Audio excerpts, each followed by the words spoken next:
Police സ്റ്റേഷനിലെത്തിയ ഗർഭിണിയെ മർദ്ദിച്ച SHOക്കെതിരെ ആഭ്യന്തര വകുപ്പിന്റെ നടപടി. എറണാകുളം നോർത്ത് പോലീസ് സ്റ്റേഷനിലെ SHO ആയിരുന്ന പ്രതാപചന്ദ്രനെയാണ് സസ്പെൻഡ് ചെയ്തത്. 2024 ജൂണിലാണ് സ്റ്റേഷനിലെത്തിയ ഷൈമോൾ എന്ന യുവതിയെ ഇയാൾ മുഖത്തടിക്കുകയും നെഞ്ചത്ത് തള്ളുകയും ചെയ്തത്. സംഭവത്തിന്റെ CCTV ദൃശ്യങ്ങൾ വ്യാഴാഴ്ച വൈകുന്നേരത്തോടെയാണ് പുറത്തു വന്നത്. പരാതിക്കാരിക്ക് ദൃശ്യങ്ങൾ കിട്ടിയത് കോടതിയിൽ നിന്ന് ഉത്തരവ് ലഭിച്ചതിന്റെ അടിസ്ഥാനത്തിലാണ്. പ്രതാപചന്ദ്രൻ നിലവിൽ അരൂർ SHO ആണ്. 2024 ജൂൺ 20-നായിരുന്നു കേസിനാസ്പദമായ സംഭവം. പോലീസ് പൊതുസ്ഥലത്ത് വെച്ച് 2 പേരെ മർദ്ദിക്കുന്നതിന്റെ ദൃശ്യങ്ങൾ യുവതിയുടെ ഭർത്താവ് മൊബൈലിൽ പകർത്തിയിരുന്നു.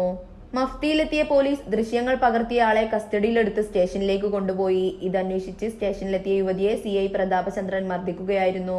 യുവതിയുടെ നെഞ്ചിൽ പിടിച്ച് തള്ളുന്നതും മുഖത്തടിക്കുന്നതും ദൃശ്യങ്ങളിൽ കാണാം. ഇതിനെതിരെ യുവതിയും കുടുംബവും പരാതിപ്പെട്ടെങ്കിലും പോലീസ് ഇതെല്ലാം നിഷേധിച്ചിരുന്നു. യുവതി കൈക്കുഞ്ഞുങ്ങളെ സ്റ്റേഷനിലേക്ക് വലിച്ചുവെന്നും പ്രശ്നം പരിഹരിക്കാൻ ഇടപെടുക മാത്രമാണ് ചെയ്തതെന്നുമായിരുന്നു പോലീസ് വിശദീകരണം. കൂടാതെ പരാതിക്കാരി പോലീസുകാരെ മർദ്ദിച്ചെന്നും ഉദ്യോഗസ്ഥർ ആരോപിച്ചിരുന്നു. CCTV ദൃശ്യങ്ങൾ പുറത്തുവിടണമെന്ന് യുവതിയും ഭർത്താവും ആവശ്യപ്പെട്ടിട്ടും നടപടിയുണ്ടാക്കാത്തതിനാൽ ഇവർ നേരിട്ട് കോടതിയെ സമീപിക്കുകയായിരുന്നു. 1 വർഷത്തെ പോരാട്ടത്തിനൊടുവിലാണ് ദൃശ്യങ്ങൾ ലഭിച്ചതെന്ന് പരാതിക്കാരി പറയുന്നു.